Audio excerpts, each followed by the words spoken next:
नमस्कार दोस्तों, आज मैं छपरा जिला के एक ऐसे शख्सियत के साथ और मैं रूबरू कराने जा रहा हूं कि जो कि छपरा के लिए हमेशा तत्पर रहकर एक महिला होकर समाज की हर गतिविधि में, समाज के हर एक ऐसे शिक्षा से जुड़कर समाज के हर गरीब गुरबे परिवार के लिए हमेशा तत्पर रहती हैं, जो कि कहा नहीं जाता। क्योंकि एक महिला होकर अगर समाज के लिए कोई व्यक्ति आगे आता है तो कहीं ना कहीं बड़ा बदलाव देखने को मिलेगा। जिनके बारे में परिचय आपके साथ रखने जा रहा हूँ, ये परिचय के अब मोहताज नहीं है, क्योंकि ये सारण जिला के हर मानचित्र पे, इनकी हर सुर्खिया में खबर हमेशा छपता रहता है। और विकास की हम बात करें, जब इन्होंने कार्य किया तो विकास की हमेशा तत्पर रहती हैं, विकास के लिए चिंता रहती हैं। महिला होकर जब स्वास्थ्य पर चिंता रहती हैं तो कहीं ना कहीं यहाँ पे छपरा के बड़ा बदलाव लेकर आने वाली हैं। इनसे मैं चर्चा करूंगा। स्वागत है, हमारे चैनल के माध्यम से छोटा सा परिचय आप हमारे दर्शकों को दें। नमस्कार, मेरा नाम राखी गुप्ता, मैं छपरा नगर निगम की पूर्व मेयर रह चुकी हूँ और अभी फ़िलहाल मैं अपने व्यवसाय में व्यस्त हूँ। अच्छा, आपको पार्टी भी एक बड़ी पदवी पर भी आपको सौंपा है पार्टी के तमाम व्यवस्थाओं को लेकर आप समाज के हर गतिविधियों में आप जाती हैं। पार्टी आपको क्या सौंपा हुआ है, क्या पद आपको पार्टी दिया है? जी, मैं बिहार प्रदेश नगर निकाय प्रकोष्ठ की सह संयोजक हूँ अभी। अच्छा, अब देखा जा रहा है कि तमाम जब से आप समाज में आप जुड़ी हुई हैं, एक महिला होकर हर गतिविधियों में, समाज की हर मुश्किलों में एक महिला तो समाज के लिए एक बहुत बड़ा उत्थान की बात होती है। जब कोई एक महिला राजनीतिक में अगर आगे आता है तो कहीं ना कहीं समाज को बड़ा बदलाव होता है। तो एक महिला होकर महिलाओं को दुख का हमेशा हर कठिन में आपका कदम से कदम काम करना, आप हमेशा स्वास्थ्य के प्रति कैंप लगा रही हैं। अभी तक कितना महिलाओं को और आम जनताओं को कितना स्वास्थ्य के प्रति कैंप के माध्यम से आप सहायता दे चुकी है? देखिए, सिर्फ हम महिलाओं की बात नहीं कर सकते हैं, क्योंकि अगर आप किसी पद पे आते हैं तो आपकी जिम्मेदारी सिर्फ एक किसी के प्रति नहीं होती है, सिर्फ महिलाओं के प्रति नहीं, तो ये सबके लिए। तो अभी तक हम लोग मेडिकल कैंप्स लगाते हैं। 8,000 से ज़्यादा लोगों का हम लोगों ने आँख का चेकअप कराया है। 500 से अधिक लोगों का मोतियाबिंद का ऑपरेशन करा चुके हैं। और अभी तक जो हम लोग पहले जो हम कराते थे तो सिर्फ मोतियाबिंद का ऑपरेशन कराते थे। अभी 2 बार से जो है हमारा मोतियाबिंद के अलावा आँख की और भी परेशानियां जो हैं उसके भी ऑपरेशन का हमारे पास अब सुविधा मिल जाएगा। और लोगों की जानकारी के लिए बता दूं कि हमारे घर में तो हमेशा कैंप 2-3 महीने पे लगता रहता है। अब जो है हम प्रखंड के अलग अलग क्षेत्रों में भी जैसे तो हम लोगों की बस ये सोच है कि जो गरीब तबका है, जो खुद से पैसे खर्च करके अपना इलाज नहीं करा सकते हैं, तो उनकी अगर हम किसी तरीके से मदद कर सके तो फिर क्या हर्ज है। बस यही हमारी सोच है, क्योंकि और आँख जो है शरीर का अभिन्न हिस्सा होता है। आप सोचिए, कभी अगर हम थोड़ी देर के लिए आंख बंद कर लेते हैं तो हमें हर चीज़ सुना, अंधेरा, बिल्कुल लगता है सिर्फ एवरीथिंग इज ब्लैंक, कुछ नहीं है हमारे सामने। तो फिर वो बहुत ज़रूरी चीज़ है, इसीलिए मेरा फोकस मेनली आंख पे रहता है। और अगर और भी कुछ बीमारियां हैं तो जैसे अगर किसी तरीके से हम डॉक्टर्स से बात करते हैं, अगर उनके तरफ से हमें सुविधाएं मिलती हैं तो हम लोगों को वो भी सुविधाएं पहुंचाने में पीछे नहीं हटते हैं। अच्छा, कि आपसे एक और ख़ास बातचीत मैं करना चाहूँगा कि जब से आप राजनीति सेक्टर में जब आई हैं, जब से छपरा के बदलाव की आप बात कर रही हैं, 118 विधानसभा की आप बात कर रही हैं, जो यहाँ की कुरीतियाँ हैं, यहाँ के जो विकास के प्रति हमेशा आप तत्पर जाती हैं, अगर समाज आपको हर गतिविधियों में आपको दिख रहा है, इस बार जो एजेंडा है समाज के प्रति, हमेशा हर गतिविधि आप करती रही हैं, क्या रहेगा समाज को बड़ा बदलाव करने के लिए छपरा में? देखिए, जब मैं मेयर का भी इलेक्शन लड़ रही थी तो मैंने बताया था कि मेन एजेंडा जो है ना, देखिए बहुत सी बातें, जैसे अब हम रास्ते पे चलते हैं। मैं जब मेयर ही थी तो हम लोग रास्ते पे चलते तो लोग बातें करते हैं, मैम हमारे नाले में ये प्रॉब्लम है, हमारे रोड में ये प्रॉब्लम है। तो देखिए, लोग खुद से आकर है ना अपनी समस्याओं को आपसे बताते हैं। तो अब उन समस्याओं को सुनकर हमें लगता है कि अभी जैसे अभी फिलहाल मैं एक नॉर्मल इंसान हूँ, मैं किसी पद पे नहीं हूँ। अभी भी बहुत से लोग आते हैं कि मैम ये प्रॉब्लम है, वो प्रॉब्लम है। अभी हम कुछ नहीं कर सकते हैं, हम किसको बोलें, हम कहाँ जाएं, अभी तो हमारी कौन सुन रहा है। तो मैं चाहती हूँ कि किसी भी तरीके की प्रॉब्लम जिससे हमारी जनता जूझ रही हो, चाहे सड़क की प्रॉब्लम हो, चाहे जाम की प्रॉब्लम हो, चाहे कचरे की प्रॉब्लम हो, चाहे नाले की प्रॉब्लम हो, चाहे औरतों की सुरक्षा की प्रॉब्लम हो, स्वास्थ्य की प्रॉब्लम हो, किसी भी तरीके के प्रॉब्लम को जिसको मैं सॉर्ट आउट कर सकती हूँ, मैं हमेशा उसके लिए तत्पर रहूँगी। और ये बताऊँ मैं आपको कि बहुत सी हमारी महिला जो डॉक्टर्स हैं हमारे साथ हैं, मैं नाम किसी एक का नहीं लूँगी, बहुत सी महिला डॉक्टर्स हैं हमारे साथ, हमारे शहर की, हमारे ज़िला की, जो हमारे साथ हैं, जो कहती हैं कि राखी कभी भी ज़रूरत पड़े किसी ऐसे पेशेंट्स की, हमारे लिए किसी भी तरीके की ज़रूरत अगर तुमको लगे तो हम लोग तुम्हारे लिए हैं, हमेशा तुम्हारा साथ देंगे। तो ऐसे बहुत तबके के लोग, डॉक्टर तबके के लोग जब हमारे पास आ रहे हैं, बहुत से लोग हैं जो आते हैं कि हम तुम्हारे साथ हम भी हैं, तो इससे हमारा मनोबल और बढ़ता है, हमें लगता है कि और समाज के प्रति हम और भी बहुत कुछ कर पाएंगे। एक आपसे खास सवाल रहेगा, एक बड़ी सवाल है कि लोग कह रहा है कि आप एक तो राजनीतिक परिवार से नहीं जुड़ी हुई हैं और एकाएक ही आप राजनीतिक में कूदी, तो क्या राजनीतिक में आने से, इतने एजुकेटेड पर्सन होकर राजनीतिक में आना और इतने टॉप लेवल पे आप बिजनेस भी है, सब कुछ है आपका, राजनीतिक में आना क्या छपरा के लिए बड़ा बदलाव है? क्या पार्टी के लिए बड़ा बदलाव है? क्या कहेंगे?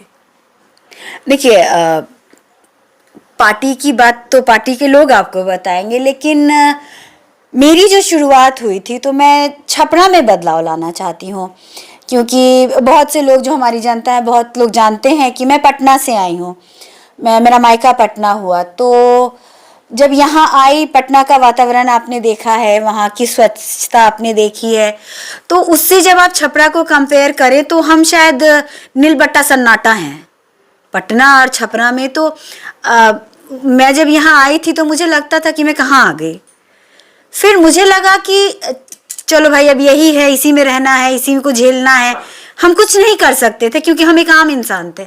फिर जब हमारे बच्चे हुए तो हमारे बच्चों के कुछ सवाल होते थे कि मम्मा ऐसा क्यों, पटना ऐसा है, दिल्ली ऐसा है, छपरा ऐसा क्यों है। तब ये सवाल है ना कौंधता था कि काश हम भी कुछ कर पाते अपने छपरा के लिए, काश काश काश। ये काश काश करते हुए ज़िंदगी के 12-13 साल यूं ही निकल गए। फिर कोरोना काल जब आया तो शुरुआत मेरे हस्बैंड ने की, सच्ची बताऊं मैंने नहीं किया था कोरोना काल में शुरुआत।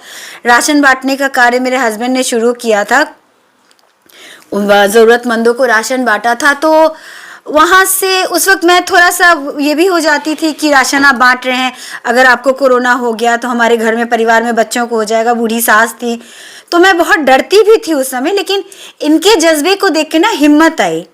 ये एक ही बात कहते थे कि कोरोना में अगर हमको कुछ हो जाता है, तुम्हारे पास बहुत है, तुम तो पल जाओगी, लेकिन सोचो अगर जो गरीब तबके के हैं उनमें से किसी एक को कुछ हो गया तो उनका तो परिवार ही बिखर जाएगा। तो ऐसे एक हिम्मत आई और फिर धीरे धीरे फिर मैं भी समाज सेवा से जुड़ती चली गई। और फिर लगा कि जब समाज सेवा से जुड़ी तो लगा कि नहीं, शायद कुछ बदलाव हम ला सकते हैं, अगर हम कोशिश करें तो हम अपने समाज में बदलाव ला सकते हैं। और फिर समाज की कुछ महिलाएं हमसे जुड़ने लगी, मैडम हमको नौकरी चाहिए, मैडम हम इस प्रॉब्लम में गुजर रहे हैं। कई महिलाएं आती हैं जिनके पारिवारिक प्रॉब्लम्स जिनको होती हैं, तो उनके भी प्रॉब्लम्स को हमने सॉर्ट आउट किया है। तो उससे फिर एक होता है ना कि दिल में, मन में एक हुआ कि नहीं, अगर हम चाहें तो हम कर सकते हैं। कोशिश करने का जज्बा होना चाहिए, कोशिश करने की हिम्मत होनी चाहिए। फिर वहीं से एक आया कि नहीं, हम कुछ कर सकते हैं तो क्यों नहीं। फिर उसके बाद क्या हुआ कि कई बार ऐसा होता था कि हम कुछ करना चाहें तो जो पद वाले लोग हैं वो उंगली उठा देते थे, चाहे समाज के ही कुछ लोग होते थे, उंगली उठाते थे, आप हैं क्या जो ये कर रही हैं। जैसे हमारे घर के आगे ही रोड टूटा था, नाले में, आपको क्या बताऊं, नाले में बच्चा गिर गया, बह के उसको आगे नाले से निकाला गया, छोटा बच्चा हमारे ही मोहल्ले का। तो सोचिए, हमें तो डर होगा ना भाई कि कल को हमारा भी बच्चा हो सकता है। तो वहीं से फिर उस नाले को मेरे हस्बैंड ने बनवा दिया। तो मोहल्ले के ही जो कुछ लोग थे जो थोड़े उच्च पद वाले हो जाते हैं कुछ सोच से अपने, तो अब होती कौन है आप लोग, होते कौन हैं आप लोग, कैसे कर सकते हैं, तो ये उसका काम है, तो ये फलना का काम है, हम आप पे केस करेंगे। तो लगा कि शायद कुछ करने के लिए पद की ज़रूरत पड़ेगी, ये तो छोटी सी बात थी। तो अगर हम कुछ बहुत ऊंचा भी सोचें तो हम पे रोक लगा दिया जाएगा, हम पे उंगलियां उठ जाएंगी। तो शायद कुछ बड़ा करने के लिए पद की ज़रूरत पड़ेगी। तो वहीं से फिर दिमाग में आया कि नहीं, अगर हमें कुछ अच्छा करना है तो पद की ज़रूरत है, और पद की ज़रूरत है तो हम लड़ेंगे। अच्छा, ऐसा नहीं कि मान लीजिए कि राजनीति में अभी तक सरकार की जो गाइडलाइन है, सरकार के जो संविधान है, संविधान में हमेशा अनपढ़ लोगों की ही बात किया जाता है। अगर समाज में एजुकेटेड पर्सन आए, शिक्षित लोग आए, तो कहीं ना कहीं बड़ा बदलाव। आप इतने बड़ी एजुकेटेड हो गई, एजुकेटेड होकर भी अगर समाज में आप चुनाव लड़ रही हैं, चुनाव में आप समाज में काम कर रही हैं, तो कहीं ना कहीं एजुकेटेड लोग अगर सिस्टम में आता है तो करप्शन बिल्कुल साफ होगा। देखिए, ये एक तरह से ये सोचना बोलना सही है कि एजुकेटेड लोग आएंगे तो बदलाव लाएंगे, लेकिन आप ये भी नहीं कह सकते हैं। ये हर इंसान के सोच पे डिपेंड होता है। ज़रूरी नहीं है कि आप एजुकेटेड हैं तो आपकी सोच एकदम सही डायरेक्शन में जा रही है। जो हम आतंकवादियों को देखते हैं उसमें कई तो इंजीनियर्स होते हैं, तो आप कैसे कह सकते हैं कि वो पढ़े लिखे हैं तो उनकी सोच भी तो आतंकवाद की तरफ जा रही है। बहुत बार होता है कि कुछ लोग बहुत अच्छा कर जाए, जो मांझी जिन्होंने सड़क तोड़ के काट के जो रास्ता बना दिया, वो तो अनपढ़ थे, लेकिन आज उनका एक नाम है। तो ठीक, मैं मानती हूँ कि शिक्षा बहुत मायने रखता है, लेकिन शिक्षा ही सिर्फ मायने रखता है ये कहना भी एक तरीके से सही नहीं होगा। ये सोच होती है, ये अपना संस्कार होता है, ये आपकी परवरिश होती है। तो ये पढ़ाई बहुत ज़रूरी है, मैं नहीं कहूँगी कि ज़रूरी नहीं है, लेकिन जहाँ तक सोच की बात है तो वो आपके संस्कार से आते हैं। संस्कार की अब बात करें, यहाँ के छपरा की हम संस्कार की हम बात करें, यहाँ की सिस्टम की हम बात करें, तो सिस्टम और संस्कार में तमाम चीज़ें यहाँ पे ख़त्म होते जा रहे हैं। अगर आपको छपरा के नेतृत्व करने का फिर से मौका मिलता है तो इस सिस्टम को किस तरीके से आप बेहतर बनाएंगी? हर पहलुओं पे देखा जाए, बच्चियों को शोषण हो रहा है, तमाम आप देख रहे हैं सोशल मीडिया पे तमाम चीज़ें आ रहे हैं सामने, महिलाओं को प्रताड़ित किया जाता है, गरीबों को जो हक है उन्हें नहीं मिल पा रहा है। तमाम जो सिस्टम है वो सिस्टम करप्ट के अनुसार फाइल में बंधा हुआ है। तो इसको आप कैसे देखना चाहेंगे, कैसे परिवर्तन लाएंगे? देखिए, जब हम मेयर बने थे तो आप लोग सबको ज्ञात होगा कि सबसे पहला जो हमने काम किया था, जिसको अभी भी बहुत से लोग आके उसके लिए हमें धन्यवाद दे जाते हैं, जो रिक्शा चालकों और लोगों के ठेला वालों के लिए जो हम लोगों ने टैक्स माफ़ किया था। तो मैं आपको बता नहीं सकती कि अभी भी अगर मैं रोड पे निकल जाती हूँ, अभी मैं किसी पद पे नहीं हूँ, साल भर हो गए पद विहीन हुए हमें, तो अभी कहीं निकल जाती हूँ तो जो रिक्शा चालक हैं, मैं आपको एक बात बताने में बहुत गर्व महसूस होता है कि आप किसी भी रिक्शा वाले से, ठेले वाले से या टोटो वाले से आप पूछ दीजिए कि हमें राखी गुप्ता के घर जाना है, वो आपको लाकर हमारे आवास पे पहुंचा देंगे। एक एक इंसान आपको बता देगा कि राखी गुप्ता का आवास कहाँ है, क्योंकि वो हमसे दिल से जुड़े हुए हैं। तो मैं यही चाहती हूँ कि अगर मैं फिर से आऊँ तो अभी तो बहुत कम समय में बहुत कम कर पाई हूँ मैं उन लोगों के लिए, लेकिन मैं बहुत कुछ करना चाहती हूँ। जैसे कि आपको वो भी मालूम होगा कि एक कबीर अंत्येष्टि योजना चलती है, उसके तहत भी बहुत लोगों को जो है फ़ायदा नहीं मिल पाता है। मैं जब निगम में थी तब देखिए, जब आप एक आम इंसान हैं तो हमें बहुत सारी बातें नहीं मालूम होती है, और एक घर की महिला को तो और नहीं मालूम होती है। तो जब निगम मैंने ज्वाइन किया तब बहुत सी बातें मालूम हुई कि अच्छा ऐसा ये भी चीज़ है, ये भी चीज़ है। तो वहीं पे मुझे कबीर अंत्येष्टि के बारे में मालूम चला, तो तब समझ में आया कि अच्छा, गरीबों को तो बहुत सारी जो तकलीफ़ें होती हैं, अचानक अगर उनको पैसा चाहिए उनको नहीं मिल पाता है, और उस चीज़ के लिए भी उनको बहुत अपना जो उनका हक है उसके लिए भी उनको बहुत दौड़ना पड़ता है। तो निगम में भी मैं थी तो मैं इस पे मेरा बहुत फोकस था कि जो कबीर अंत्येष्टि वाला होता है उनको जो मिलता है वो झट से, उसके लिए भी मैंने जितना वहाँ पे हो सकता था, आप कभी निगम जाइएगा वहाँ पता कीजिएगा तो आपको पता चलेगा कि मैंने उस पर भी बहुत काम किया था। और अभी जो लोगों को उससे भी जो फ़ायदा मिल रहा है वो हमारे ही द्वारा किया गया है। मैं अपने शहर को स्वच्छ, सुंदर बनाना चाहती हूँ। और देखिए, बहुत तरह की बातें, अभी महिलाओं का शोषण तो शुरू से होता आ रहा है, लेकिन अभी जो कुछ दिनों से हम देख रहे हैं, अभी कोलकाता में कांड हो गया, मुजफ्फरपुर में हुआ, मेरठ में हुआ, 2 साल की बच्ची के साथ हम सुन रहे हैं, 6 साल की बच्ची, 2 महीने की बच्ची के साथ हम सुन रहे हैं। क्या है ये? हमारा छपरा भी इसे अछूता नहीं है।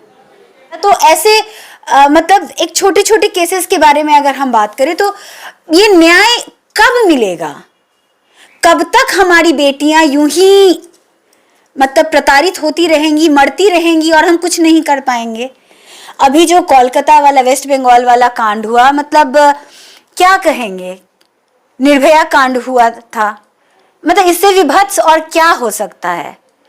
हमारी तो खुद की बेटियां सुरक्षित नहीं है, हम क्या बोले? तो मेरा वही, हाँ, आपको मालूम होगा पिंक लाइन टोटो जो हमने शुरू किया था, उसका उद्देश्य बस यही था कि जो हमारी लड़कियां हैं, जो उनको सुरक्षा मिले।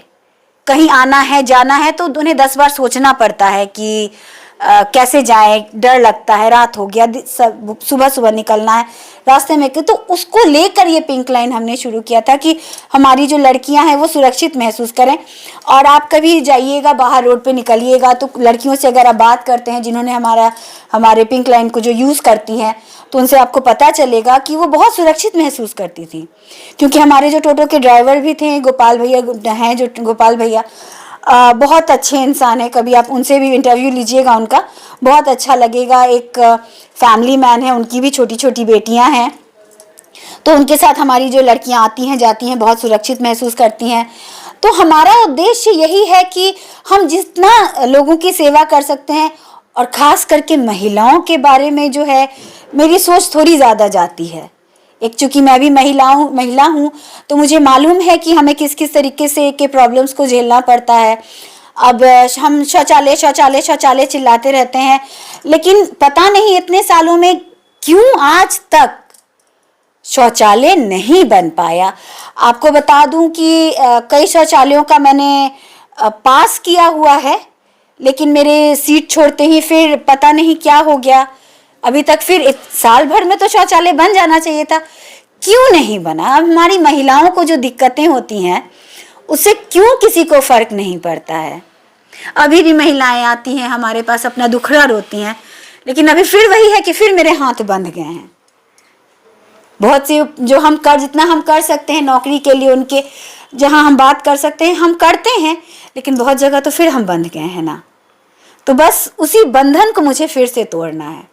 मैंने कहीं ना कहीं अगर आप सिस्टम में आती हैं, अगर आपको जनता फिर से दे तो देता है ये पदवी को, फिर से आप बेहतर समाज को बदलाव के लिए अगर आप आती हैं, तो फिर से छपरा को बेहतर बनाने के लिए हमेशा आप तत्पर रहेंगे। बिल्कुल बिल्कुल, मैं शुरू से मेरा यही ध्येय है कि हर किसी को हक है एक सुंदर स्वच्छ जगह पे, सुरक्षित जगह पे रहने का। तो अगर हमें मौका लगा है कि हम अपने जहाँ हम रहते हैं उस जगह को हम स्वच्छ सुंदर बना सकें, तो हमें करना चाहिए। लगातार आप छपरा के हर गली में, हर पंचायत में आप भ्रमण कर रही हैं, क्या देखने को मिल रहा है? सबसे ज़्यादा क्या आपको कठिनाई देखने को मिलता है? देखिए, अगर अभी जैसे बारिश का समय है, हम गंदगी की बात करें, आप अभी कहीं भी चले जाइए तो गंदगी जो है, तो गंदगी का सिर्फ मतलब गंदगी नहीं होता है। अब जैसे बारिश है, नाला जाम, रास्ता खराब, उसकी वजह से जाम की प्रॉब्लम। तो एक प्रॉब्लम से जो है ना बहुत सारे प्रॉब्लम्स आते हैं।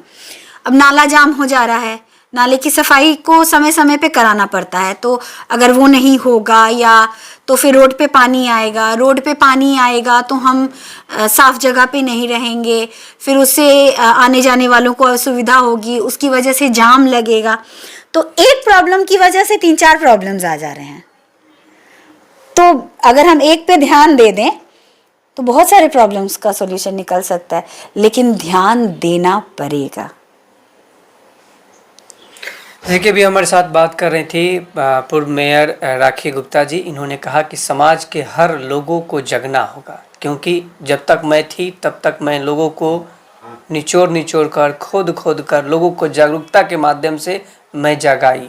जब तक जगाऊंगी तब तक लोग जगेगा, लेकिन इस बार अगर जनता मुझे मौका देता है, फिर से मैं चाहती हूँ फिर से मैं विकास की धारा बहाना चाहती हूँ, तो जनता ही सर्वोपरि मालिक होता है। एक और जाते जाते आपसे खास बातचीत रहेगा कि अगर मान लीजिए आपका पार्टी इतनी बड़ी दायित्व आपको पार्टी दिया है, इतना बड़ा आपको सौंपा हुआ है, पार्टी के कलाम आपको सौंपा गया है, तमाम सिस्टम को देखते हुए तमाम आप पार्टी की हर गतिविधियों को आप समाज में लेकर जा रही हैं, क्या अगर पार्टी आपको नेतृत्व करने का छपरा 118 विधानसभा के मौका देता है, तो क्या छपरा में विकास जो अभी नहीं हुआ उससे बेहतर होगा? जी, बेहतर का प्रयास जब तक हम नहीं करेंगे, हम सिर्फ बातें बनाते हैं, लोग जितने लोग हैं, बहुत सारे लोग सिर्फ बातें बनाते हैं, जब तक हम विकास के लिए लगेंगे नहीं। और ऐसा नहीं है कि अभी मैं किसी पद पे नहीं हूँ, तब भी आप देख रहे हैं कि मैं हर तरीके से कोशिश करती हूँ विकास के लिए, और विकास के लिए मैं हमेशा लगी रहूँगी। और जहाँ तक पद की बात है, हाँ, मैं पद के लिए तत्पर हूँ, 118 विधानसभा के लिए भी मैं हूँ। और अगर पद मिलता है तो हाँ, मैं अभी निगम के तहत मैं छपरा नगर निगम में कर रही थी, अब थोड़ा जो है अगर दायरा मेरा बढ़ता है तो हाँ, मैं हर तरीके से जितनी ज़्यादा हो सके कोशिश करूँगी कि जितना बड़ा दायरा हो उतना काम करने में मज़ा आता है। तो मैं चाहूँगी कि दायरा बढ़े और मैं और ज़्यादा लोगों की मदद कर सकूँ और ज़्यादा लोगों की सहायता कर सकूँ। क्योंकि देखिए, विधानसभा की बात है तो ये छपरा नगर निगम ही छपरा के वार्डों में ही था, लेकिन विधानसभा बहुत बड़ा पंचायत हो गया, कई पंचायत इसमें जुड़े हैं। अगर आपको पार्टी मौका देता है तो इसमें किस गतिविधियों के साथ यहाँ पे क्या क्या बेहतर फैसिलिटी आप दे सकती हैं? क्योंकि तैयारी सामने दिख रहा है, फील्ड में आप आ रही हैं, लोगों का कहना है कि फिर से राखी जी आई हैं, तो कहीं ना कहीं 118 विधानसभा का निगरानी उनके पे है, कहीं ना कहीं पार्टी उनके ऊपर आदेश दिया है। तो अगर आपको फिर से अगर मौका मिलता है, छपरा की जनता आपको फिर से मौका देती है, तो अगल बगल के जितना भी पंचायत है 118 विधानसभा क्षेत्र में, क्या बेहतर पंचायत बन पाएगा? बिल्कुल बिल्कुल। मैं देखिए, आप लोगों को एक बात बता दूं कि आप लोगों को मालूम है मेरा पद गया, पद मेरा गया, लेकिन फिर भी मेरा काम नहीं रुका कभी। पद पे होने के बाद, पद पे जब थी तो थोड़ा काम का दायरा बढ़ गया था क्योंकि मैं पद के साथ कर रही थी, लेकिन पद के पहले जो मैं काम करती थी और पद के बाद, तो वो मेरा काम कभी रुका नहीं। समाज सेवा जो है वो मेरा हमेशा चलता ही आया। थोड़ा दायरा जो है वो धीरे धीरे बढ़ता गया, यही कहूँगी कि दायरा धीरे धीरे बढ़ता गया, लेकिन मेरा काम कभी रुका नहीं। और हाँ, दायरा बढ़ता है तो थोड़ी जिम्मेदारियां बढ़ती हैं, थोड़ा समय आपको ज़्यादा देना पड़ता है। तो इसके लिए मैं पहले भी तैयार थी, अब भी तैयार हूँ और आगे भी तैयार रहूँगी। और समाज सेवा ही मेरा ध्येय है और इसके लिए मैं हमेशा लगी रहूँगी। छपरा के 118 विधानसभा क्षेत्र की सभी सम्मानित जनता से खास जाते थे, क्या निवेदन कीजिएगा? जी, मैं अपनी जनता से यही निवेदन करूंगी कि जो भरोसा आपने पहले राखी गुप्ता पे बनाया हुआ था, वो भरोसा अपना यूं ही बनाए रखिए। राखी गुप्ता हमेशा आपके साथ थी, हम और आपके साथ रहेंगी। और जो हमारी महिलाएं हैं उनको मैं खास तौर पे उनसे विनती है मेरी कि राखी गुप्ता पे अपना भरोसा बनाए रखिएगा। राखी गुप्ता हमेशा आपके साथ थी, हैं और रहेंगी, और राखी गुप्ता हमेशा आपके उत्थान के बारे में ही सोचेंगी। जी, कि हमारे साथ बात कर रही थी पूर्व मेयर राखी गुप्ता जी। इन्होंने कहा कि समाज के हर गतिविधियों में मैं हमेशा समाज में, जब से समाज सेवी बनी हूँ, तो मुझे ये नहीं लगता है कि ये मेरा घर है, कि हमारा समाज के किसी भी जाति वर्ग के लोग, किसी भी धर्म के लोग उनका घर नहीं, वो भी मेरा ही घर है। कहीं भी जाना, कहीं भी समाज के हर मुद्दे को उठाना मेरा प्रथम कर्तव्य बनता है। अगर इस बार अगर इन्हें पार्टी मौका देती है 118 विधानसभा क्षेत्र से, तो कहीं ना कहीं इनका जो अंदर जो जज्बा है, जो जुनून है समाज के प्रति, महिलाओं के प्रति, हर जाति वर्ग के प्रति, तो छपरा में बदलाव संभव है। तो जनता से एक खास निवेदन है कि आप तैयारियां में लोग जा रहे हैं, कई लोग आएंगे, कई लोग हैं। अगर आपको नेतृत्व करने का फिर से मौका मिल रहा है जनता को, तो अच्छे व्यक्ति को चुनेंगे, और छपरा को बदलना है तो बेहतर, ईमानदार और अच्छे एजुकेटेड लोग आएंगे तो सिस्टम भी बेहतर बनेगा। इन्होंने एक बड़ी बात कहा कि पढ़े लिखे लोग सभी लोग आते हैं, लेकिन करप्शन सबसे ज़्यादा हो जाते हैं। पढ़े लिखे लोग में करप्ट है, लेकिन जो करप्ट नहीं है तो विकास करेंगे, और जो करप्ट है तो पढ़े लिखे होकर भी करप्ट है तो विकास नहीं करेंगे। तो जनता को यही चुनना है कि क्या पढ़े लिखे में करप्ट को चुनना है कि पढ़े लिखे में अच्छे को चुनना है कि वो विकास करे। 118 विधानसभा क्षेत्र के सभी सम्मानित जनता से निवेदन है कि अच्छे व्यक्ति को चूज करें और अपनी रणनीति के साथ जो आपके प्रति रुझान रखे, आपके प्रति चिंता रखे और आपके प्रति इस विधानसभा के प्रति सजग रहे और समाज के हर कुरीतियों के साथ जुड़कर वो बेहतर मदद करे, हर लोगों को मदद करे, ऐसे ही प्रत्याशी को चुने ताकि अपना विधानसभा बेहतर बने। जय हिंद, जय भारत। निर्मल के साथ स्वस्थ रहें, सुरक्षित रहें। धन्यवाद।